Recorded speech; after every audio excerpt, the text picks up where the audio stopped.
Chegamos hoje à terceira das 4 mensagens sobre adoração reformada que nós entendemos que tem sido a leitura da fé reformada ao longo dos séculos sobre liturgia, sobre adoração ao Senhor. Salmo 150 diz: Aleluia, louvai a Deus no seu santuário, louvai-o no firmamento, obra do seu poder. Louvai-o por seus atos poderosos, louvai-o segundo a excelência da sua grandeza. Louvai-o ao som de trombeta, louvai-o com saltério e com harpas. Louvai-o com danças e tamborins, louvai-o com instrumentos de cordas e com flautas. Louvai-o com símbolos sonoros, louvai-o com símbolos retumbantes. Todo ser que respira, louve ao Senhor. Aleluia. Vamos orar? Ó Deus, nós estamos diante do Senhor e este é um privilégio. E isto é uma responsabilidade. Por isso nós te pedimos que o Senhor dê temor aos nossos corações, aos nossos pensamentos, entendendo a seriedade do que é estar diante do Senhor e também o entendimento de que este aqui é um momento extraordinário nas nossas vidas. Ajuda-nos aqui, ó Deus, a sermos orientados pela Tua Palavra e que a Tua Palavra honre ao Senhor, glorifique ao Senhor. É o que nós te pedimos em nome de Jesus. Amém. Semana passada nós pregamos nesse texto e vimos que esse texto ele é uma apoteose, ele é uma convocação a todos os seres humanos, não só seres humanos, mas a toda criatura para louvar ao Senhor. O salmista diz: todo ser que respira, louve ao Senhor. E aqui está um chamado geral para toda a raça humana louvar ao Senhor. Dizem que C.S. Lewis, assim que rompeu com o ateísmo e começou a crer em Deus, no início da sua fé, ele ainda não entendia muitas coisas e ele vivia se perguntando: por que Deus deseja ser adorado? Por que isso? Será que Deus é um ser narcisista que precisa de admiração, que precisa de louvor para continuar existindo? Por que tantos apelos das pessoas, das igrejas, da Bíblia? Por que tantos apelos e tanta insistência em Deus ser admirado pelos homens? E aí ele começou a ponderar, refletir, analisar essa questão, e a conclusão a qual ele chegou foi que o apelo de Deus para ser adorado não era por causa dele mesmo. Quando Deus pede e convoca a humanidade para adorá-lo, não é por causa dele, mas é por causa do homem. É para o bem do homem.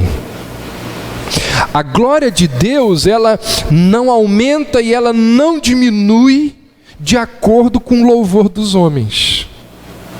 Esse ano a igreja louvou muito a Deus, então a glória dele aumentou. Esse ano as pessoas louvaram pouco ao Senhor por causa dos seus problemas, e aí a glória de Deus diminuiu. Isso é uma visão medíocre do Senhor. Deus ele não possui, como eu e você, complexo de inferioridade ou de superioridade de acordo com o nosso louvor.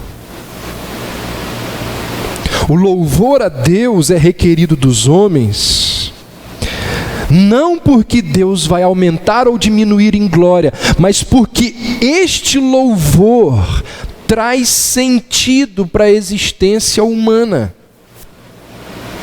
O salmista vai dizer lá no Salmo 47, louvai ao Senhor, porque é bom e amável cantar louvores ao nosso Deus.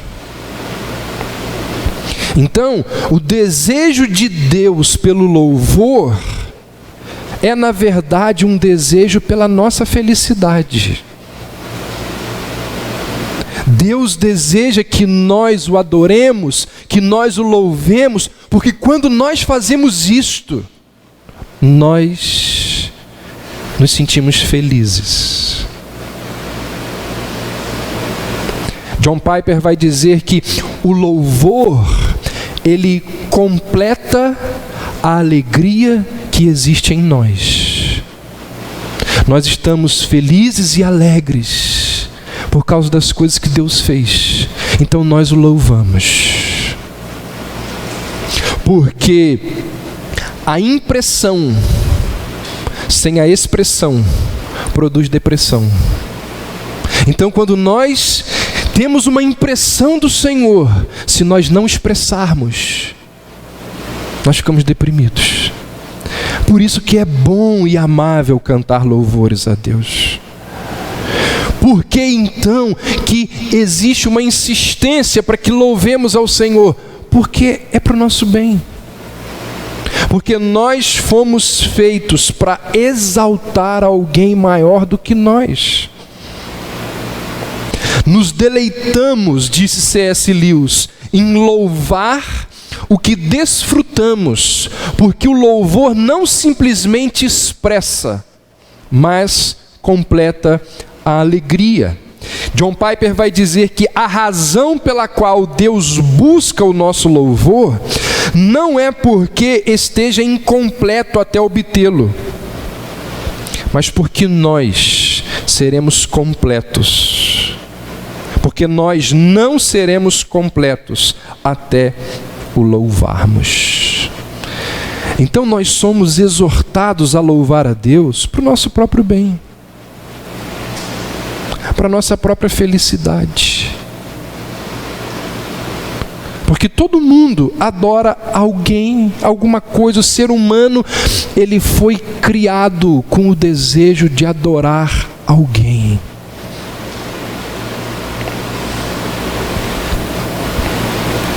Eclesiastes diz que Deus colocou a eternidade no coração do homem. E só quem pode preencher essa eternidade é o Pai da eternidade. Todos nós precisamos louvar, adorar para o nosso bem. Por isso que Chesterton uma vez disse que o pior momento de um ateu é quando ele vê um lindo pôr do sol e não tem a quem agradecer. Então, quando o salmista convoca todos a louvarem ao Senhor, e C.S. Lewis pergunta, por que é que Deus insiste em ser adorado? Lewis compreendeu, não é para aumentar a glória dele, mas é porque nós precisamos adorar o Senhor. E a história, ela está repleta de exortações, de convites como esse aqui do salmista. Vamos nós louvar a Deus, vamos. Ao Senhor de toda a luz, Santo, Santo. Cantem, louvem lá nos céus, nosso Deus e Rei Jesus. Exaltado seja Deus, Santo, Santo. É um hino que corre a história, que corre as décadas, e é um convite à adoração. Louvamos, Senhor, e adoramos. A Ti, ó Deus homem, no céu assentado, que em tempo devido na terra humilhado por nossos pecados, morreste na cruz. É um convite à adoração, que corre os anos, que corre as décadas. Logo de manhã quero te buscar, tua voz ouvir, teu amor sentir, estender as mãos para te louvar, derramar meu coração sobre o teu altar. É um convite, é uma exortação para louvarmos ao Senhor. Louvamos-te, ó Deus, pelo dom de Jesus, que por nós pecadores foi morto na cruz. Aleluia, toda glória te rendemos sem fim. Aleluia, tua graça imploramos, amém. Então C.S. Lewis e o salmista, eles acertaram em cheio. Porque o louvor, ele é requerido dos homens. Porque este louvor traz sentido à existência humana. O desejo de Deus pelo louvor é, na verdade, o desejo dele pela nossa felicidade. Este salmo, irmãos, ele que nos exorta, nos convoca a encontrarmos sentido para as nossas vidas ao louvar o Criador. Esse salmo, ele tem sido usado como um texto-chave, um dos textos mais importantes, como aquele texto áureo, para defender ministérios de dança dentro das igrejas. Depois que a igreja de Lagoinha ficou famosa,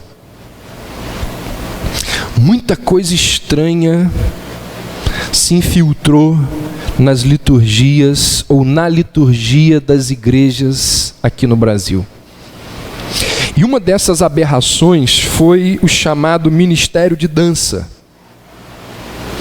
As danças, elas foram adicionadas à liturgia como a coisa mais normal que existe.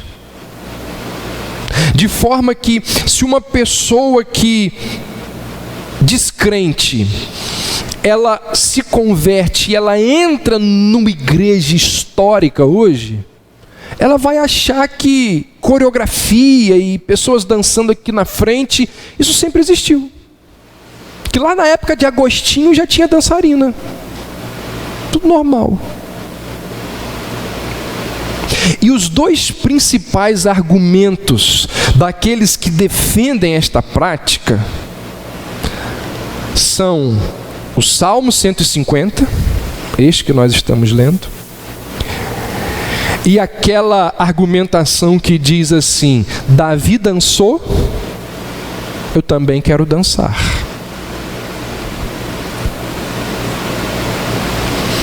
Olha, gente, Davi fez um monte de coisas. Davi fez um monte de coisas.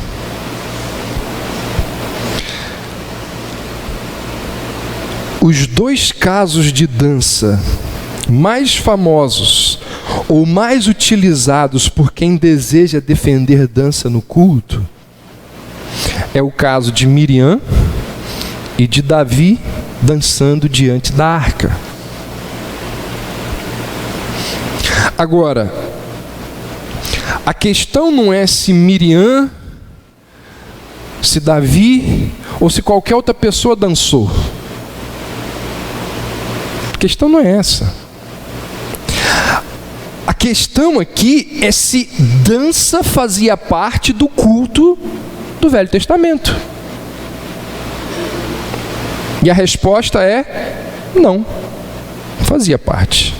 Não existia um grupo de coreografia dos levitas lá no templo de Jerusalém. Um grupo que ensaiava durante a semana para no sábado ficar dançando lá na frente do povo. Isso nunca existiu. As danças, elas são mencionadas cerca de 25 vezes na Bíblia. Elas aparecem em contextos de festa popular, de vitórias militares e de exultação religiosa. De todas as ocorrências de dança na Bíblia, nenhuma dessas ocorrências acontece no Templo de Jerusalém. Nenhuma. Nem no templo no Velho Testamento e nem no Novo Testamento em ambiente de culto. Quando a dança aparece no contexto de culto, é sempre um culto pagão. Êxodo 32 e Marcos 6. Preste atenção numa coisa. Eu não conheço, mas pode ser que tenha alguém aqui que goste de dançar. Pelo menos no culto, né? Você quer dançar? Dance. Na sua casa. Na aula de dança.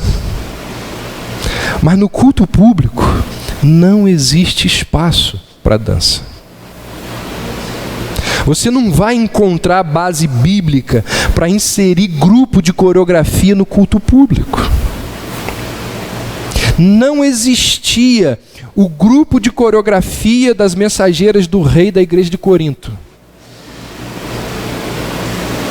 Não existia o dom da dança na igreja de Éfeso.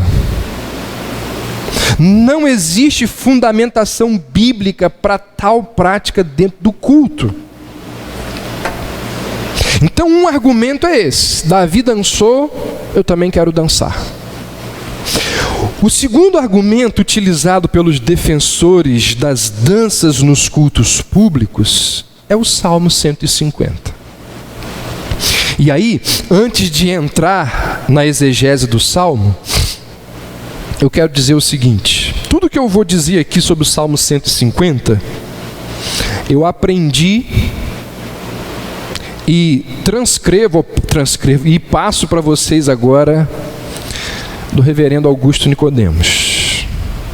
A exposição que eu vou fazer aqui do Salmo é, na verdade, a exposição de uma das mensagens do Nicodemos sobre esse assunto.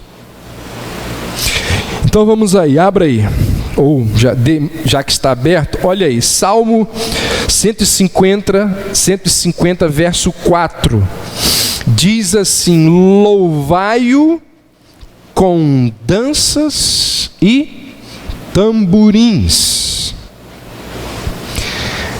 Esse salmo ele é lido como prova incontestável de que havia danças nos cultos no Templo de Jerusalém. Inclusive, semana passada, quando eu terminei de pregar, alguém me mandou uma mensagem e falou assim: explica aí, você falou que não pode ter dança na igreja, explica o verso 4 do Salmo 150. Aí eu falei assim: espera domingo à noite. Esse salmo ele é lido como prova incontestável de que havia danças nos cultos no Templo de Jerusalém. E aí, partindo dessa interpretação, dançar, ter grupos de coreografia ou da chamada dança profética durante os cultos, não somente é permitido, não é que é permitido, é ordenado por Deus. Se você não faz, você está errado, tem que ter. E a argumentação é a seguinte: o verso primeiro manda, acompanha aí, ó. O verso primeiro manda que louvemos a Deus no seu santuário. Isso é, no templo terreno, no local oficial da adoração a Deus. Naquele ambiente aonde se realizava o culto determinado por Deus. Em seguida, vem aí uma descrição desse culto. E aí, em meio à relação dos instrumentos utilizados, vai se mencionar no verso 4 as danças. Conclusão? Óbvia. As danças faziam parte do culto oferecido a Deus no Antigo Testamento. Acabou. Fechou. Nós temos aqui a base para as danças litúrgicas no culto hoje. E ai daquele que contestar essa interpretação. Mas será que é isso mesmo que o Salmo está nos ensinando? Será que essa é a interpretação correta do texto? Será que nós podemos inferir do Salmo que as danças faziam parte da liturgia do Templo de Jerusalém? Será que esse texto ele serve de base para grupos de coreografia nos cultos dos dias de hoje? Vamos lá. Admitamos por um momento, vamos admitir por um momento, que o Salmo 150 está falando do templo em Jerusalém, está falando de danças durante o culto. Vamos admitir por um momento que isso seja verdade, que é o que vou tentar desconstruir daqui a pouco. A pergunta que deve ser feita é a seguinte: o culto cristão, porque nós somos cristãos, nós não somos judeus, nós vivemos o cristianismo, nós não vivemos no judaísmo. O culto cristão, ele tem por base a forma de culto do Velho Testamento? O cristianismo, com a sua liturgia, ela tem como inspiração o culto judaico? O culto judeu, realizado no templo,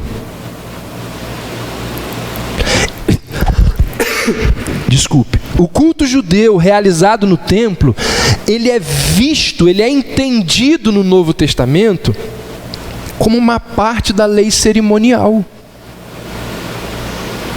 E lembre-se, a lei cerimonial ela foi cumprida em Cristo. E se foi cumprida em Cristo, ela foi abolida. Se você tem alguma dúvida sobre isso, leia a carta aos Hebreus. Hebreus foi escrito para tratar desse assunto.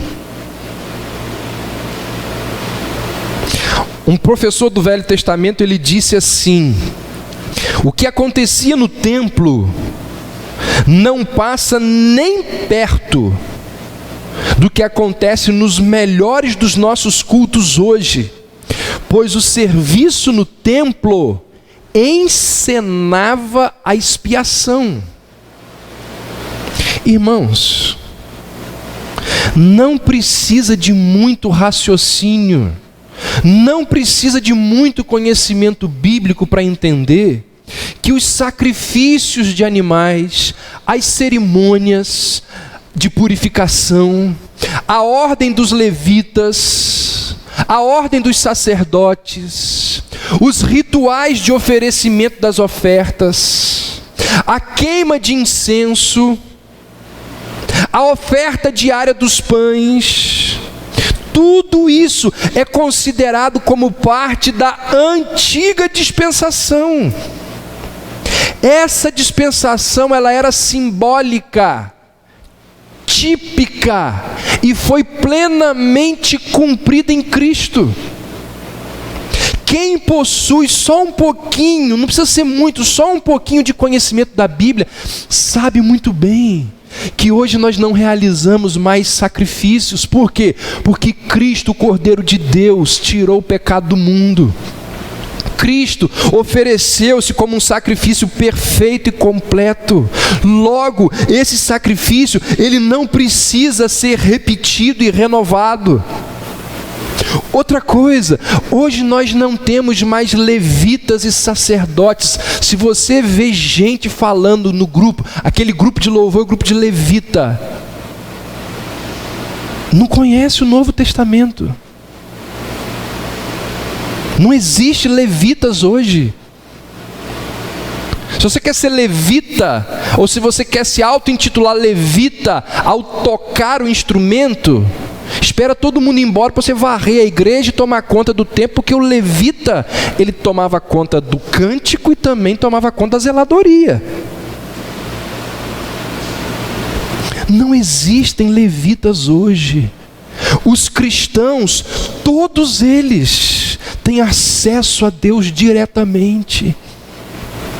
A queima do incenso, ela foi substituída pelo louvor que procede dos nossos lábios. O templo, que era santo e sagrado, agora é a igreja de Cristo, a comunidade dos eleitos de Deus. Então, uma correta leitura da história nos mostra que os cristãos, aqueles primeiros lá, eles deram continuidade ao culto do Antigo Testamento apenas no que se refere aos seus princípios espirituais. A ideia do encontro com Deus, a ideia da adoração, a ideia do louvor, a ideia da solenidade, da alegria, do serviço, isso eles deram continuidade.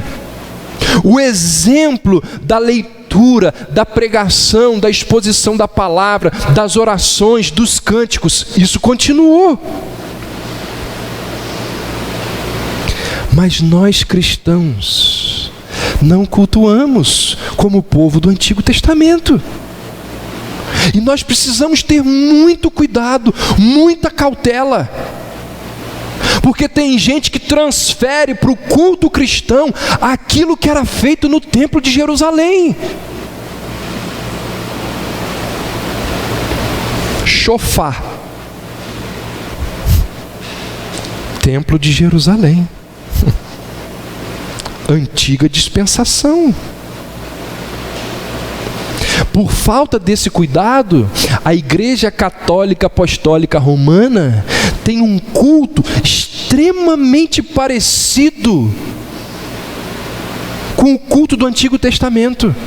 O sacrifício da missa, sacerdotes que são mediadores entre Deus e os homens e que perfazem esse sacrifício, estolas sacerdotais, mitra, queima de incenso e tantas outras coisas.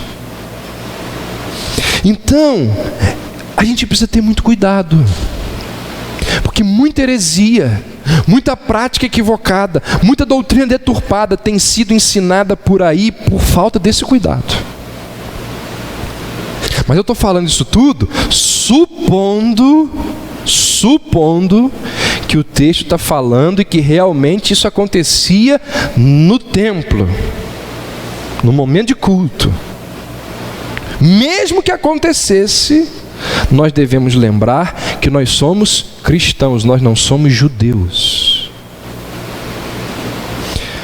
Mas o fato é que o Salmo 150, ao contrário do que muitos imaginam, ele não está tratando de um culto realizado no templo. A palavra santuário, olha aí, a palavra santuário mencionada no verso 1, nem sempre significa o local de adoração em Jerusalém. Não quer dizer necessariamente o local onde o culto a Deus era realizado. Não quer dizer. A palavra aqui, kadosh, ela significa em seu santo. A melhor tradução para essa palavra seria em seu santuário e não em seu templo. Existe grande chance de que o santuário de Deus aqui não seja o local físico do templo, seja o local da santa habitação de Deus, ou seja, os céus. E uma evidência fortíssima a favor desta tradução e interpretação é que no mesmo verso 1, olha aí, no mesmo verso 1, nós somos chamados a adorar a Deus aonde? No firmamento, que declara o seu poder. E se considerarmos que aqui no verso 1 nós temos um caso de paralelismo, quem vai estudar os Salmos tem que entender e estudar os Salmos, entender que tipo de literatura é aquela ali. Não pode apenas pegar um texto e sair por aí falando as coisas. Os Salmos, eles estão repletos, inundados, encharcados de paralelismo. Algo que é muito comum na poesia hebraica. Então, se nós considerarmos que aqui no verso 1 nós temos isso que é tão comum nos Salmos, que é um caso de paralelismo, a gente pode claramente concluir que santuário e firmamento são a mesma coisa. Louvai a Deus no seu santuário. E aí vem o paralelismo. Louvai-o no firmamento, obra do seu poder. Quer ver como que isso acontece em vários salmos? Lá no Salmo 11,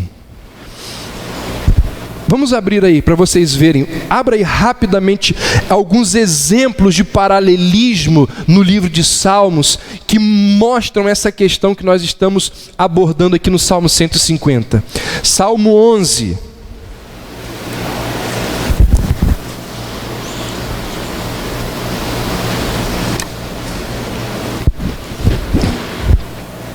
No verso 4, o salmista diz assim, olha o paralelismo: o Senhor está no seu santo templo, nos céus tem o Senhor o seu trono.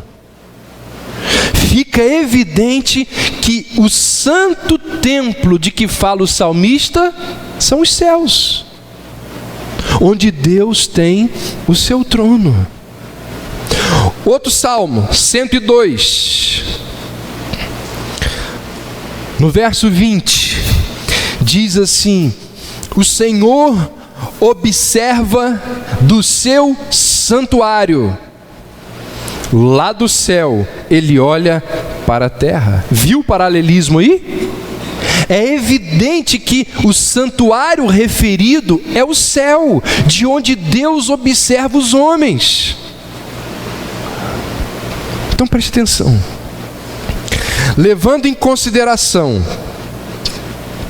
o contexto do Salmo 150, levando em consideração o paralelismo hebraico, levando em consideração esses outros salmos que identificam o santuário de Deus com os céus, é perfeitamente possível concluir que no Salmo 150, santuário se refere à morada celestial de Deus, e não ao templo físico de Jerusalém. Logo, o apelo do verso 1 pode ser entendido como sendo dirigido a quem? A homens e anjos, para que louvem a Deus que habita na sua morada celestial. Então não é o templo físico, não é o local físico. Outra questão bastante relevante é o fato de que a palavra danças, que aparece aí no verso 4, no hebraico mahol, ela também pode ser traduzida por flauta. Mahol pode ser tanto dança, como pode ser flauta. Algumas, talvez a sua Bíblia, você está perguntando assim, pastor, aonde que está dança aqui? Porque a minha Bíblia não tem dança. É porque a sua Bíblia é a Almeida atualizada. A Almeida traduziu mahol como flauta. e não como dança. Lá no Salmo 149, dá uma olhadinha aí no Salmo anterior. No verso 3, diz assim: louvem-lhe o nome com flauta, cantem-lhe salmos com adufe e harpa. A mesma palavra utilizada para dança no Salmo 150 é usada para flauta no Salmo 149. Aliás, a Almeida atualizada é que traduz como dança, mas pode significar flauta. E aí, a Almeida atualizada coloca marrol no Salmo 150 como dança, e marrol no Salmo 149 como flauta. Agora, existem outras versões, que talvez essa seja a sua, que é a Bíblia de Genebra e a Almeida corrigida. Elas traduzem marrol no Salmo 150, verso 4, como flauta. Aí alguém pode perguntar assim: mas por que a Almeida traduziu marrol como dança? Talvez porque o contexto dos salmos são diferentes. No Salmo 150, marrol ele vem precedido de adufes e tamborins. E adufes e tamborins, eles marcam o ritmo. São dois instrumentos que nos lembram uma dança. De qualquer forma, se vê o quê? Que a palavra pode ter outro sentido que não apenas dançar. Então nós temos certamente que admitir que a maioria das traduções preferiu danças, mas isso não é unanimidade. Pessoas do quilate de João Calvino traduziram como flauta. E eu prefiro acreditar, por causa do contexto do Salmo, que esses versos, eles não estão dando uma descrição do que se fazia no culto a Deus executado no templo. Eles estão apenas enumerando, veja o contexto, eles estão enumerando os instrumentos musicais de toda espécie, e aí o salmista então convoca todos os instrumentos para louvarem a Deus nos céus. Dessa forma, a referência à flauta faz bastante sentido diante do contexto. Por quê? Porque os versos 3, 4 e 5, eles estão mencionando instrumentos musicais usados em Israel. Trombeta, saltério, harpa, adufe, instrumento de corda, flauta, símbolos sonoros e símbolos retumbantes.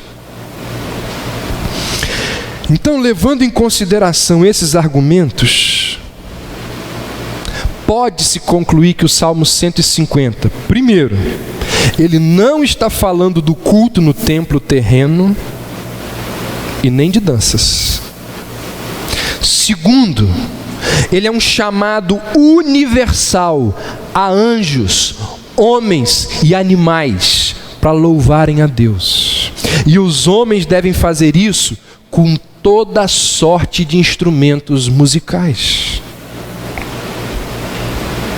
Aí vem aquele menino enjoado da turma, e depois que você está quase acabando a aula, ele fala assim: ô professor, mas deixa eu te perguntar uma coisa aqui. Se Deus aceita danças no seu alto e sublime lugar, no santuário celestial, ele vai se desagradar das danças no local da adoração terrena? Aí o professor coça a cabeça e faz o quê? Responde com um mestre. Por isso que eu vou deixar o Nicodemos responder. Ele diz assim: a maneira que temos de saber o que agrada ou não a Deus no seu culto hoje é mediante o estudo do Novo Testamento. O que Deus prescreve no Novo Testamento para o culto dos cristãos? Certamente que não encontramos uma liturgia detalhada, uma sequência dos atos de cultos, contudo, encontramos os princípios espirituais que governam este culto. Encontramos elementos que dele devem constar, e entre esses elementos não achamos as danças.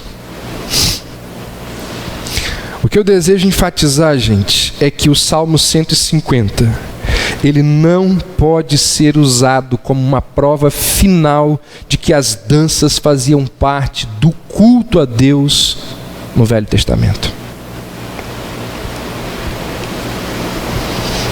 Eu estou enfatizando isso e levei uma boa parte da nossa mensagem enfatizando isso,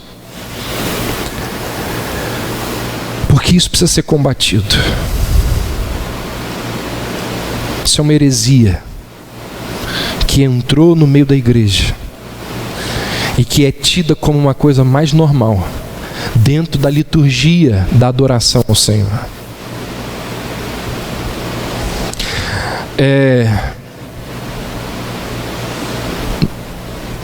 Nunca ouvi falar de alguém que entre nós aqui tenha desejo de fazer um ministério de dança aqui. Mas nós precisamos saber o porquê. O porquê de não agirmos assim. O porquê de não crermos assim. E aqui está uma explicação para isso. Irmãos, deixa eu dizer uma coisa para vocês.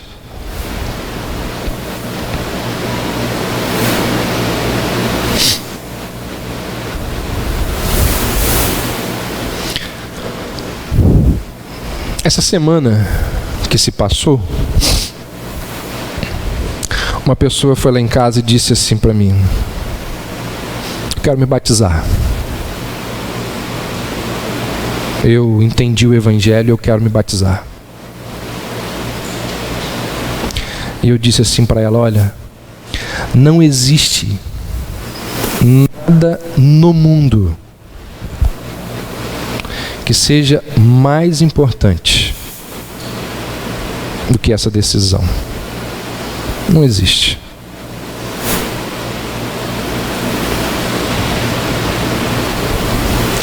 Não existe nada nesse mundo que seja mais importante do que sabermos a maneira correta de nos aproximarmos de Deus. Porque se nós nos aproximarmos de Deus de forma errada,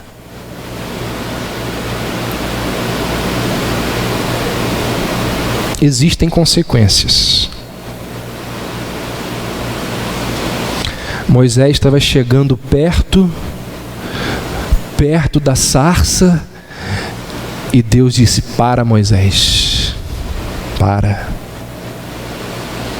tira a sandália, não chega perto de mim de qualquer jeito não.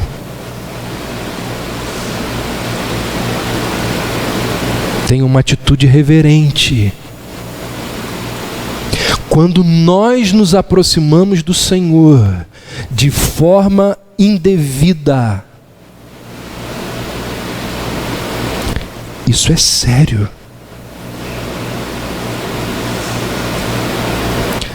Lembra do que aconteceu com a igreja de Corinto? Paulo disse que algumas pessoas estavam doentes por causa do juízo de Deus por fazerem coisas erradas na ceia.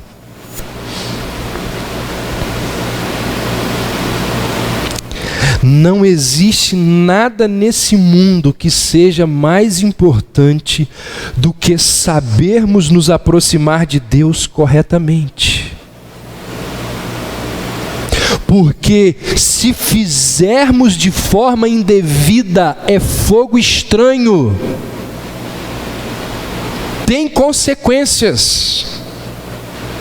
Por isso que é um enorme privilégio receber diretamente de Deus, e é assim que eu vou encerrar daqui a pouco, receber diretamente de Deus as instruções de como nós devemos adorá-lo. Porque cultuar a Deus de forma errada é algo seríssimo. Quando o povo de Israel fez e adorou um bezerro de ouro, Deus julgou aqueles que falharam em adorá-lo corretamente. Deus matou 3.000 para dizer assim: olha como eu me sinto quando vocês me adoram de forma falsa e errada. Você já ouviu falar de Nadab e Abiú? Nadab e Abiú, filhos de Arão, assumiram o sacerdócio, passava lá de pai para filho, e eles acharam que assim, podiam fazer as coisas do jeito deles. Tinha lá as prescrições, e eles pensaram assim: por que eu vou ser tradicional? Vamos dar uma inventada nisso aqui, vamos dar uma melhorada nisso aqui. E eles não seguiram aquilo que estava prescrito para os sacerdotes na condução do povo em adoração. Eles agiram independentemente da revelação de Deus, que Deus tinha dado no que se referia à adoração. Eles ofereceram, na linguagem bíblica, fogo estranho ao Senhor.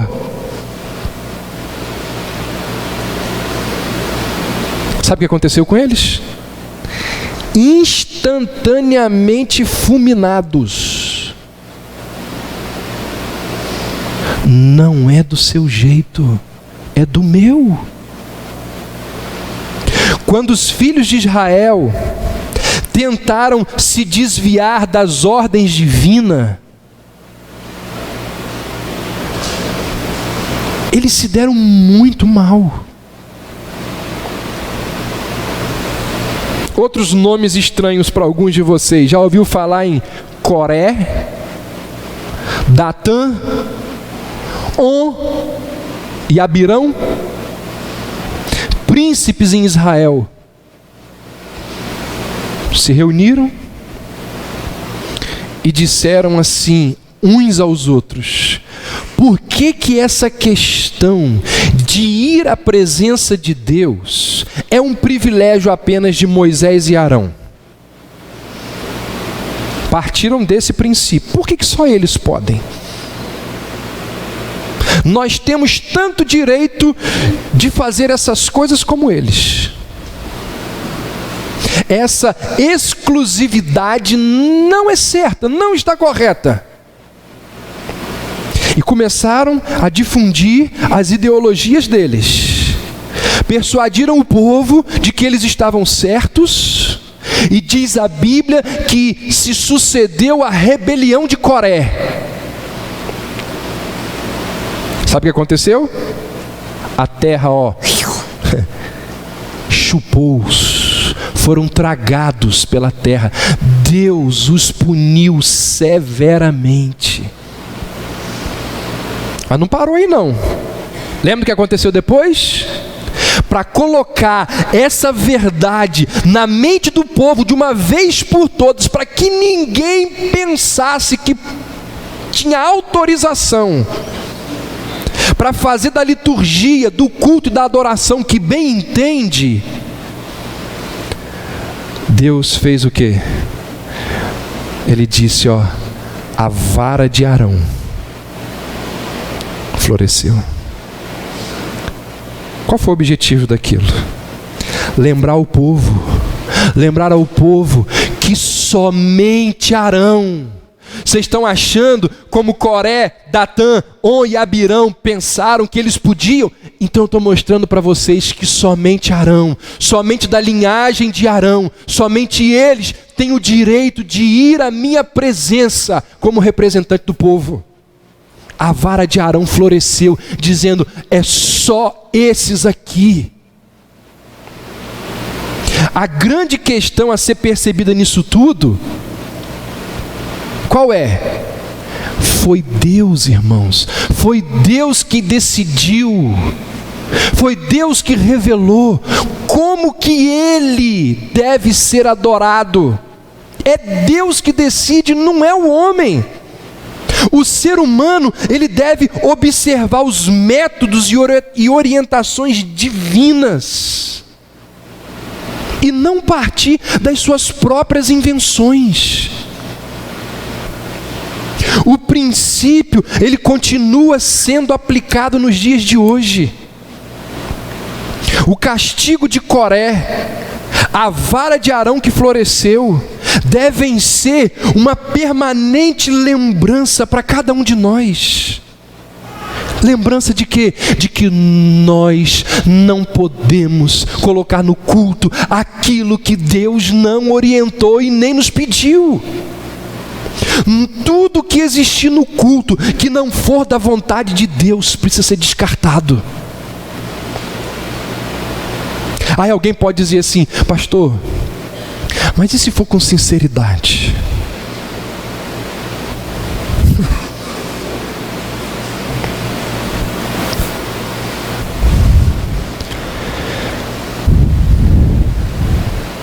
Meu coração é tão sincero no que eu faço, mesmo que seja isso errado. Lembra daquele camarada que a única função dele era transportar a arca? Qual é mesmo o nome dele? Me lembrem aí, eu dei um... Usar.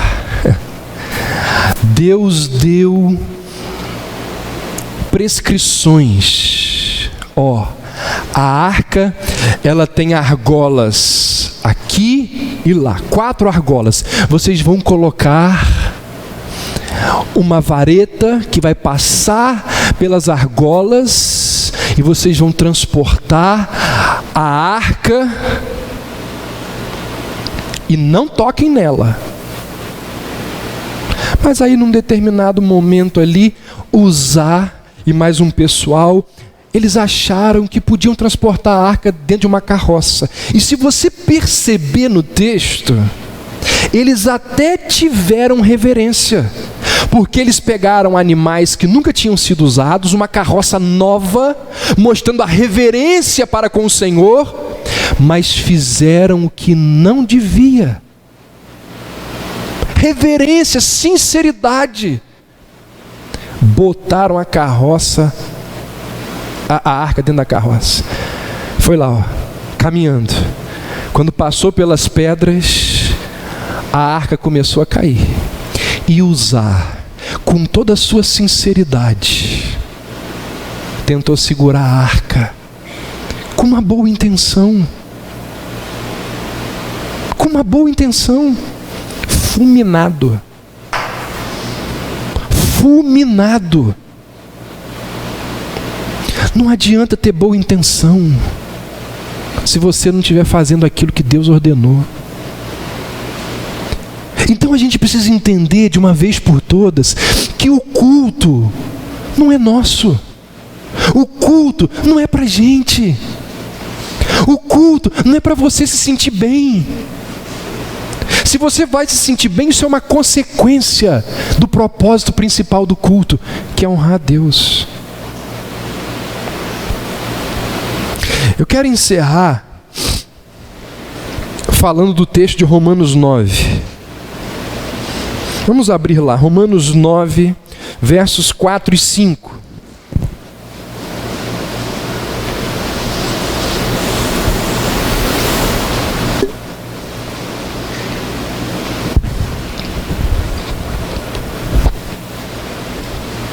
São israelitas, Pertence-lhes a adoção e também a glória, as alianças, a legislação, o culto e as promessas. Deles são os patriarcas, e também deles descende o Cristo segundo a carne, o qual é sobre todos, Deus bendito para todos sempre. Amém. Nesses dois versos aqui, o apóstolo Paulo ele faz uma espécie de um resumo do Velho Testamento. E ele usa várias expressões. Ele diz assim: são israelitas. Ou seja, era por meio desse povo que Deus iria se revelar às outras nações. Porque foi com os descendentes de Jacó, Israel, que Deus fez uma aliança. E aí todas as demais expressões do verso 4 e 5, elas são resultado do fato de que eles se tornaram israelitas. E aí Paulo então diz: pertence-lhes a adoção. Ou seja, Deus não somente separou como um povo especial, a eles foi concedido o privilégio de se tornarem filhos de Deus. Pertence-lhes a glória. A glória da presença de Deus, ela se manifestava exclusivamente com o povo de Israel. Na coluna de fogo e na nuvem que os conduzia pelo deserto. No tabernáculo, quando a nuvem descia sobre aquele lugar, fazendo o quê? Simbolizando a presença de Deus. A Shekinah de Deus estava constantemente presente com o povo de Israel. Depois ele diz: pertence-lhes as alianças. No Velho Testamento existem vários exemplos das alianças feitas por Deus com os israelitas. Por exemplo, com Noé, o arco-íris. Todas as alianças, elas tinham um objetivo de mostrar a Israel que eles não estavam abandonados, isolados, sozinhos nesse mundo.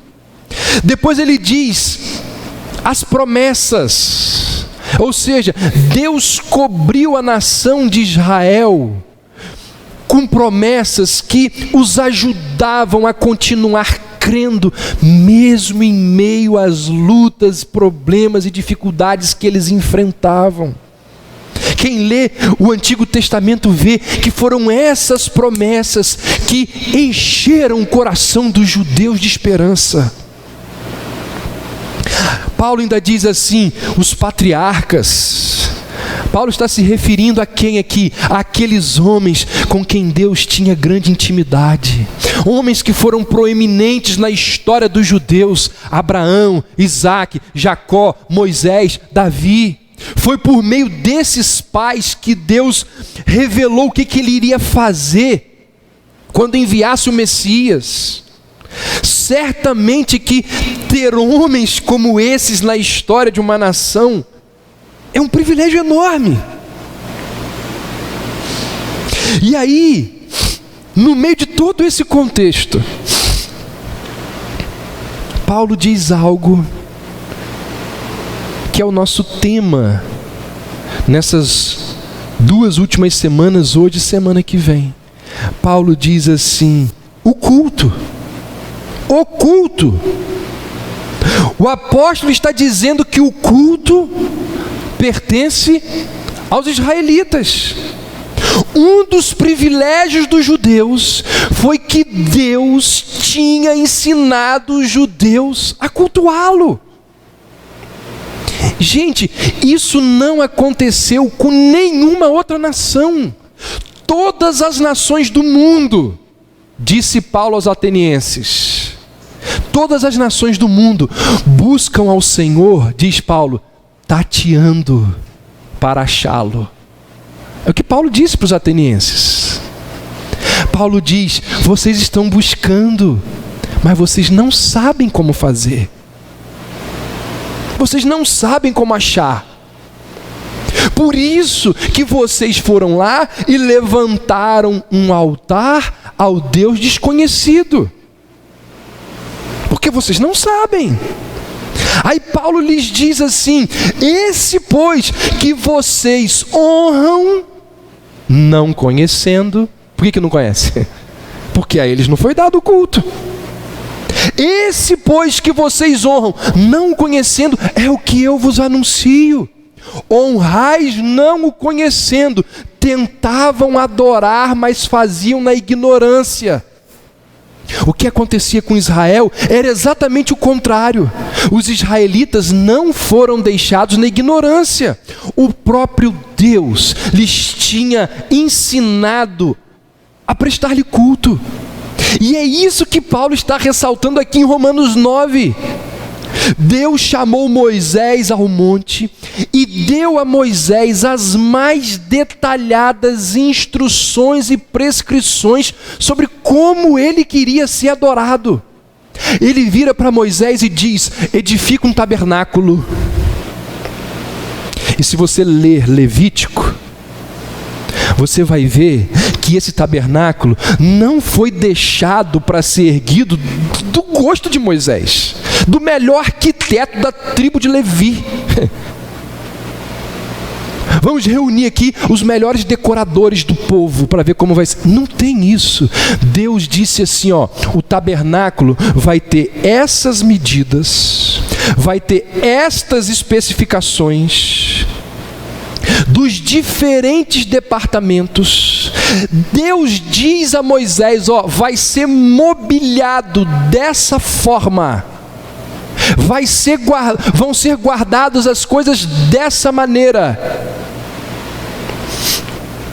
Se você ler Levítico, Deus diz assim: a cor é essa. Ele diz a cor. Não pense que você vai botar a sua cor favorita, não. A cor é a que eu quero. Deus diz qual vai ser a cor. Deus diz qual vai ser o tipo da madeira. Ah, mas tem muita madeira aqui, vamos botar qualquer madeira. Deus diz: não. A madeira que vai ser colocada no santuário é essa aqui, ó.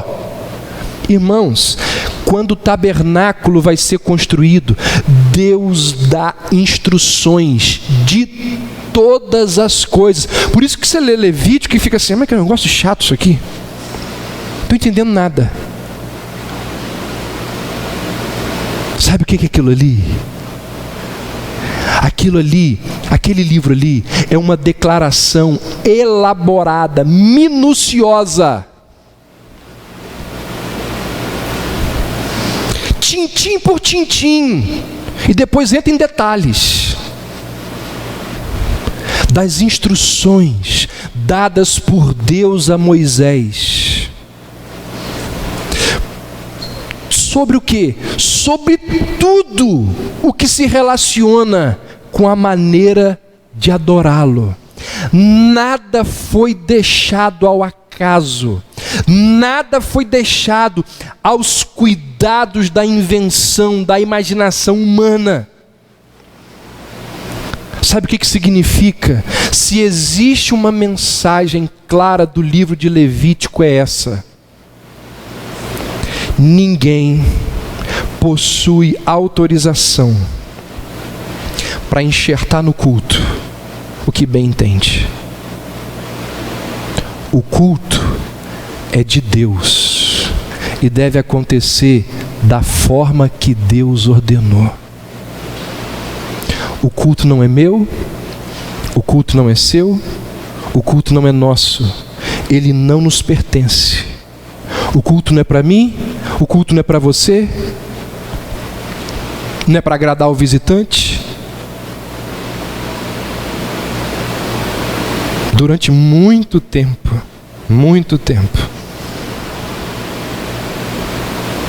eu ouvi discursos de: o que a gente vai fazer para agradar o visitante?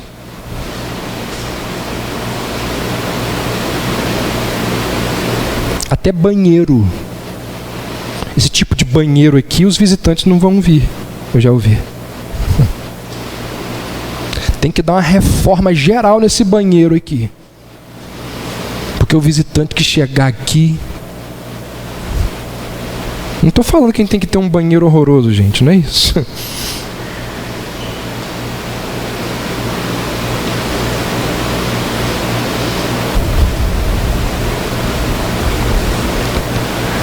Irmãos, o culto, repito, é de Deus. E deve ser feito da maneira como Ele nos orientou. É assim que os reformados entendem que deve acontecer a liturgia na adoração coletiva. Então, eu não acho que isso vá acontecer, pelo menos no grupo que nós temos aqui hoje. Mas pode ser que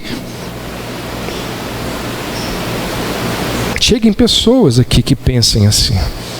E você já tem resposta para dar a elas. Se você quer participar de um culto onde existe coreografia e bailarina, não vai na reformada. Se você quer participar de um culto onde existe valorização de personalidades, bajulação de homens, aqui não.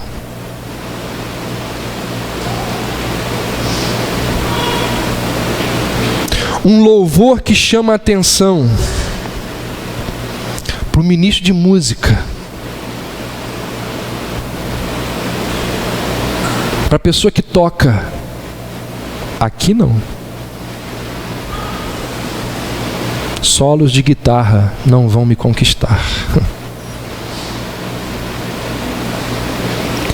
Entretenimento para chamar a atenção do jovem rebelde que não quer saber de nada com igreja, aqui não. Sabe de uma coisa, mãe? O culto não é para o seu filho rebelde. O culto é de Deus. E eu não posso colocar no culto uma coisa bacana que vai atrair o seu filho rebelde, mas vai desonrar o meu patrão.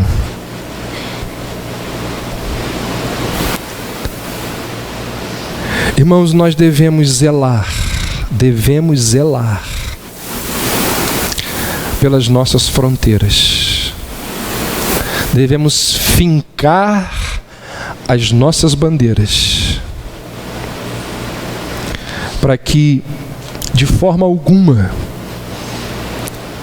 o pragmatismo, os modismos e essas coisas entrem no nosso meio. Eu falei aqui, enfatizei muito a questão da dança por causa do Salmo 150, por causa da realidade que nós vivemos, mas a dança é uma coisa. Uma coisa. Se nós não estivermos atentos, muitas outras coisas podem ser sugeridas para se colocar no culto, onde só pode ter aquilo que entendemos como princípio regulador do culto: orações, hinos, ofertas, pregação das Escrituras. Amém. Até a próxima semana. Só isso. Que Deus nos dê graça para a gente batalhar por isso hoje, mas para a gente batalhar por isso ano que vem, daqui a 2 anos, daqui a 10 anos, para vocês batalharem por isso quando eu não mais estiver aqui. Pode ser, não é? Uma hora para outra Deus me leva. E aí? Vocês precisam batalhar por essas verdades. precisam defender aquilo que nós entendemos ser os princípios da palavra de Deus.